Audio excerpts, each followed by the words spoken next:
I can't hit slow pitching. One of the most famous phrases I think I hear on a regular basis from hitters is complaining how slow the pitcher is, how they can't hit slow pitching. And so today I'm going to give you guys 6 different ways to help you hit slow pitching. My name is Patrick Jones, and I'm a former hitting coach in the Baltimore Orioles organization. Now I work with hitters in Cincinnati, Ohio.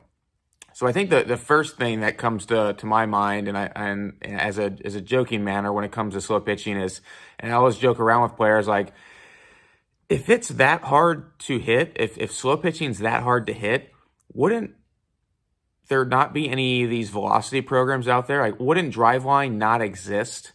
Because if it was that hard to do, then every pitcher would just lob the ball in there. Right? Like guys like myself would even have a chance to play in the major leagues if it was that hard to hit slow pitching. So at some point, players make adjustments. And so I think that's the first thing is you got to make adjustments. But before we get to different types of adjustments, how to make them, the first thing is expectations. Expectations. And there's this quote that I really like when it comes to expectations, and that's the desire for more positive experience is itself a negative experience, and the acceptance of one's negative experience is itself a positive experience. And so essentially, what that's saying is, we have expectations like a pitcher's not very good. And so we expect we're going to go in there, we're going to actually destroy this pitcher. And when we don't do that, then a lot of times we're left feeling even more down about ourselves. We're feeling even more negative. And so I think that the main thing is when you're facing a slow pitcher, just pretend he's another pitcher. Don't pretend he's slow, fast, whatever. He's good, he's bad. You want to put him in all these different categories. Just pretend he's another pitcher, because here's the thing. Even the best hitters in the world, if they were to come play in your league, wherever that is, or even if they were going to face high school pitching, they're going to get out. They're going to, at times, roll over. They're going to be way out in front early. So it's going to happen. But the difference is they're not going to panic. They're not going to care as much. They're going to adapt and adjust. And so I would say that's the first thing we have to understand is you're going to get out. It's going to happen. Even if the pitcher's throwing 55 miles an hour, you're going to get out. I think, but the worst thing that can happen is when you do get out, we start to panic. We start being very negative, because then it's a trampoline effect. It's a domino effect. Like, before you know it, like we're in our own head and we can never hit slow pitching again, which again, that's why we're doing this. So don't let one bad instance ruin your entire game. If you start out 0 for 1 against a slow pitcher, that doesn't mean you're going to go 0 for 4. It doesn't mean you're bad at hitting slow pitching. So that's the very first thing. The second thing is view facing a slow pitcher the exact same as facing a fast pitcher. So the best pitcher you're going to face all year, it should be actually a similar mindset as facing a slow pitcher, in the sense of the harder you try, the worse it's going to get. So when you're facing a fast pitcher, someone who throws, he's pumping it in there, whatever level you're at, whatever that is, it could be different for each level. The harder you try, so the more you try to force something to happen, the harder you try to swing, the more you gear up, the worse it gets. And it's the exact same scenario with a slow pitcher. The more you gear up, the more you try to do, the harder you try to swing, the worse it gets. So facing a very fast pitcher and facing a very slow pitcher is the exact same thing. Less is more. Less is more. And further on, we'll get into some more applicable examples of what I mean by that. But I just wanted to reiterate, view facing a fast and a slow pitcher as the exact same. The harder you try, the more you try to force something happens, the worse it's going to get. Number 2, shrink the zone. So number 1 was expectations. Number 2, shrink the zone. And here's what I mean when I say shrink the zone. The problem when you're facing a slow pitcher is every single ball that the pitcher throws, it looks really good because it's slow. So every ball, whether it's a little bit up, it's a little bit away, it's inside, outside, you feel like you can hit every single ball because you probably can, because it's slow. So you actually need to shrink the zone even more. You need to be even more selective when you're facing a slow pitcher because of that reason. And so getting very specific of what you're looking for and then having the discipline to not expand your zone. So if you're looking for a pitch right over the middle of the plate, early on in the count, even if he throws a ball, maybe it's a ball outside and you could still hit it because it's slow, you have to have the discipline to take it. And I don't know if anybody remembers this. If you're younger and listening to this or watching this, then it's going to be a little bit harder to remember. But if you're watching this on YouTube, you'll know exactly what I'm talking about. And that's Alex Rodriguez. I remember, I think it was 1998. He was still playing for the Texas Rangers at this time, and he was facing Livan Hernandez, who had an eephus pitch. And so I remember him facing Alex Rodriguez, and the very first pitch that he threw, what was an eephus. So the very first pitch of the at-bat was an eephus pitch. He threw to A-Rod, and it was clearly is very, very slow, right? It was like 30 miles an hour. And A-Rod took it. But like I said, since it was very slow, it was close enough in the zone where he could have taken a hack at it, but he took it. And so it was like, okay, like he took it. It wasn't right over the middle of the plate. He didn't completely hang it. And so he took the first pitch, throws it the exact same pitch the second one. He throws another eephus the second pitch. This time, though, it lands right over the middle of the plate, and A-Rod crushes it for a home run. And so that's exactly what I'm talking about, where you become more selective. He could have hit the first pitch. He lobbed it in there, but like, nope, if he's going to throw something like that, it has to be right where I'm looking for, right over the middle of the plate. He throws it again. Now it's a home run. And so I think that's something that goes back to both of what we just talked about, number one and number two. I highly doubt A-Rod was trying to hit a home run there. I highly doubt he knew that the guy was throwing slow. I guarantee he wasn't trying to gear up and try to hit a home run. I don't know that for a fact because I'm not Alex Rodriguez, but if I'm a betting person, I'm going to bet he wasn't trying to hit a home run there. And so because of that, he put himself in a much better position of being selective and not trying to do too much. And because of that, he ended up hitting the home run. I think the other thing to note, and I'll put this clip of A-Rod and this at bat in the show notes if you're listening to this on the audio feed. But I think the thing to note is when A-Rod takes this pitch, and even when he swings at it for the second at bat, you can tell he lands in a very balanced position. He's not way out front jumping at the ball. He's in a very balanced position, and you only get to be in a balanced position when you're not trying to do too much, when you're not trying to hit this ball 150 miles an hour. And so that's something to note too when you're watching this, is you can tell a lot about a guy's approach at the plate and mindset by how they take a pitch and then their actual swing themselves. Now, look, there's always going to be outliers, okay? You'll always be able to find guys like, yeah, I was trying to hit a home run here or there, but for the majority, when they try to do that, they start flying open early. They start jumping out at the ball. Good things do not happen when someone's trying to do too much at the plate. Number 3, past experiences. So if you talk to players who talk about how they can't hit slow pitching, I mean, they're constantly telling themselves and they're speaking it out into existence how they struggle with slow pitching. They can't hit slow pitching. And so because of that, you're programming yourself and you're telling yourself, you're reminding yourself how you can't hit slow pitching. And so that's not going to help you when you step in the box knowing that you're facing a slow pitcher. So I think a big thing is first of all, control what you control. You can control not going around saying what you can't do, or at least what you think you can't do, out loud. So don't go around telling everybody I can't hit slow pitching. And then what ends up happening a lot of times is after the player doesn't hit the slow pitching, they end up going around saying, "Hey, I told you so. I told you so." And I think one of the things we have to remember is even if a pitcher is slow and not throwing very hard, he still has the advantage, or she, whoever, softball, baseball, they still have the advantage, right? If you're hitting 499 off somebody, technically they still have the advantage, right? I mean, the pitcher may not be very good, but they still statistically have the advantage. And so it's important to understand that, where you may think you should get a hit and all these different things, but you have to accept the fact that the odds are still in their favor, okay? So that's something to know. Number 4, exaggerate your approach.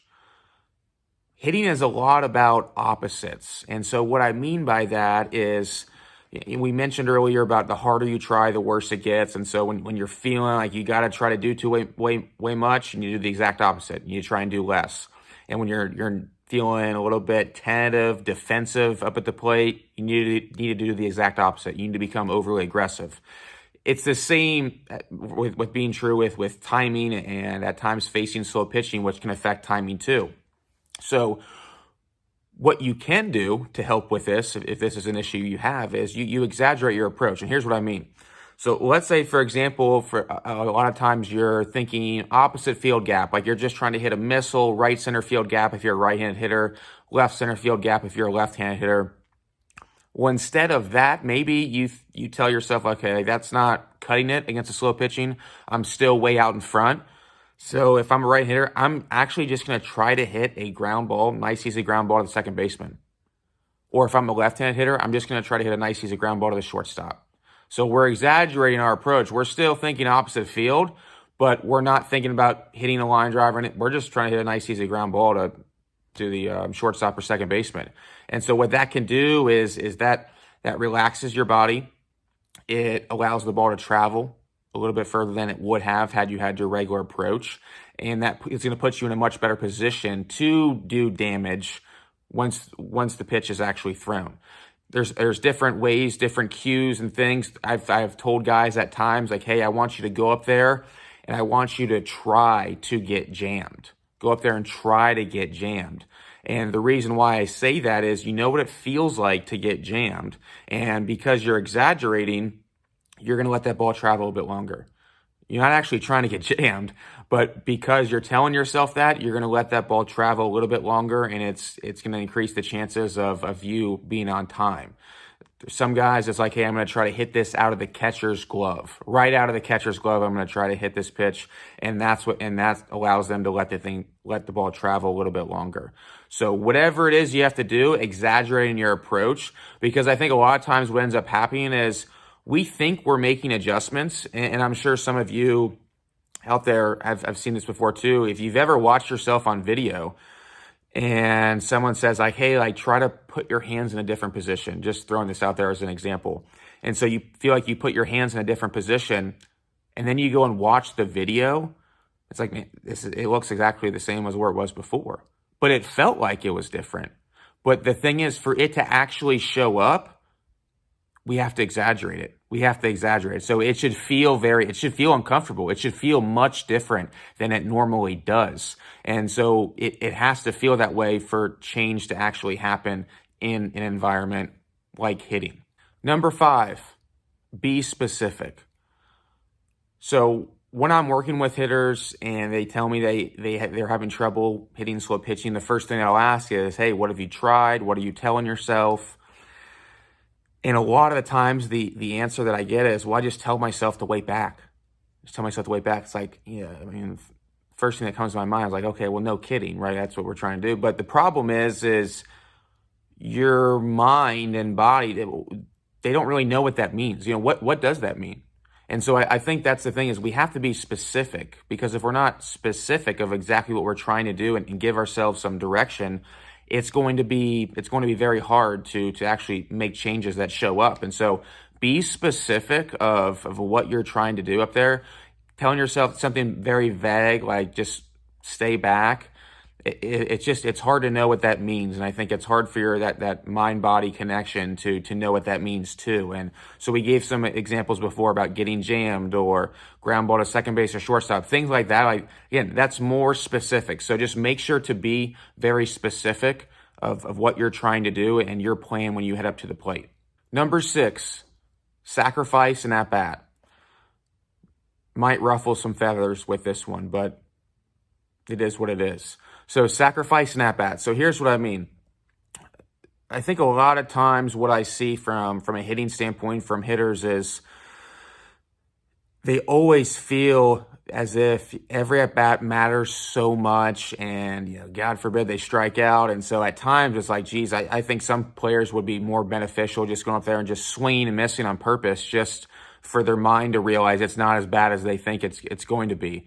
And so for number 6, and this is something I've heard from a few different major league hitters, they'll start to feel themselves getting into a little bit of funk at times throughout the season because the season's so long. And so they'll go up there and be like, okay, like, maybe I'm just going to take 3 pitches. I'm going to take a pitch. I'm going to take every pitch of this at bat. If he ends up walking me, great. If he ends up striking me out, that's okay too. And so what they end up doing is it ends up resetting everything. You're seeing pitches. It's in an actual game-like environment, so it slows everything down, and everything becomes less of a threat. And so, again, I wouldn't recommend doing this. Maybe I should have started off and said this. I wouldn't recommend doing this at 10 years old, right? Because that's not going to go over well. But I think the older you get, hitting is so mental that I think at times what sacrificing at bat, and when I say sacrifice, it doesn't have to mean you go up there and just look at every single pitch. It could mean you're going to go up there and you're going to try to get out by being so late it's not even funny, or hit a ball down the first base line if you're a right-hand hitter, whatever it is. But I think what ends up happening, no matter what you do, is it relieves the stress off your shoulders, and you take a lot of pressure off yourself by not having to be in the mindset of I have to do something here. I have to do something. And you're teaching yourself you don't actually have to do anything, and you're going to be okay. And so I think sacrificing that bat, this is for players who are maybe playing a little bit longer, higher level. And also the way I look at it too is, would you rather go 0 for 4 because every at bat you're in this mindset of I have to do something, and you don't end up making any adjustments at all along the way? Or would you rather go 1 for 4 because you took the first 1 or 2 at bats and you were willing to take 1 step back in order to take 2 forward? So I think that's something to really think about, and this is where the mental side of hitting comes into play too, where we always feel like we have to. The answer is we don't. And I think, and a lot of times what I see, even at the highest level, I see people online talk about how major league hitters don't care about striking out. What?